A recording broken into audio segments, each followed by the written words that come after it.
Hello, আসসালামু আলাইকুম। আপনারা সবাই কেমন আছেন? তো আজকে রান্না বান্না তাড়াতাড়ি শুরু করে ফেললাম। তো নাস্তা আমরা সবই করে ফেলছি। নাস্তা করে তো খালা একটু পান খাচ্ছে। দেখেন খালার কি, আমি কি সত্যি কথা কই না মিছা কথা কই? এই যে আজকে ভিডিওতে রেকর্ড হইতাছে। খালি তো কন আপনি বলে পান মুখে দেন না, এই যে আপনি পান খাইতেছেন। পান খাবো না খাবো কি, পানের চেয়ে মিষ্টি কি? এটা কিন্তু স্মৃতি থাকবে আপনার। আপনার পোলায় কইব ওই বাসায় যাইয়া আমার মা এই যে কত রঙের বেরঙের কথা কয়, ঘরে এলে আমার মার কোনো কথা নাই। ঘরে কথা বলবো কেমনি? মারে কি হে শান্তি দেশ? মায়ের শান্তি দেশ না, মা ঘরে দেখা করব শান্তি করব। থাকার কাছে দোয়া করি।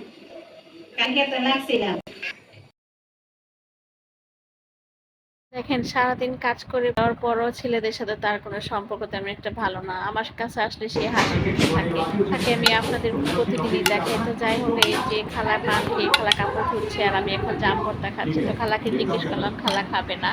খালা পান মুখে দিছে। এই তো আমার ছেলেরা এখন চলে যাবে স্কুলে। আমার ছোট ছেলে পাগল হয়ে গেছে, তাদের সাথে যাবে, বাবার দোকানে থাকবে। কিন্তু এটা কি হয়, যে গরম যে রৌদ্র আপনাদের, আচ্ছা বলেন তো আপনারা কি কোথা থেকে আমার ভিডিওগুলো দেখেন আর আপনাদের এদিকে গরমটা কেমন? তো আজকের মতো এখানেই, সবাই ভালো থাকবেন, আমার ছেলেদের জন্য দোয়া করবেন। আমার ছেলেরাই যে এখন স্কুলে যাবে, আসলেই বিকালে নাস্তা খাওয়ার জন্য পাগল হয়ে যাবে। মানে একটার পরে একটা আছে, এক রান্না শেষ করতে করতে না করতে তার একটা কাজ করতে হয়। তার মধ্যে দেখো আমার ছোট ছেলে রাগ করে আসছে, ভাইদেরকে বিদায় দিচ্ছে, বলছে ফি আমানিল্লাহ বলে দেয় ভাইদেরকে। তার মনটা অনেক খারাপ। তো তাকে বললাম আসো ভাইরা আস্তে আস্তে আমরা বিকালের নাস্তাটা তৈরি করে ফেলি, ভাইরা একটু পরে স্কুল থেকে আসবে, তুমি মজা করবে। তো আমার ছেলে একটু ফাইনালি একটু মনটা তার ভালো হয়েছে। তারপর তাদের জন্য বিকালের নাস্তা তৈরি করে ফেললাম। ভাইয়ারা যদি আসে, ওর নাস্তা দেখলে খুব ভালো ফিল করে, ওরা খুব খুশি হয়।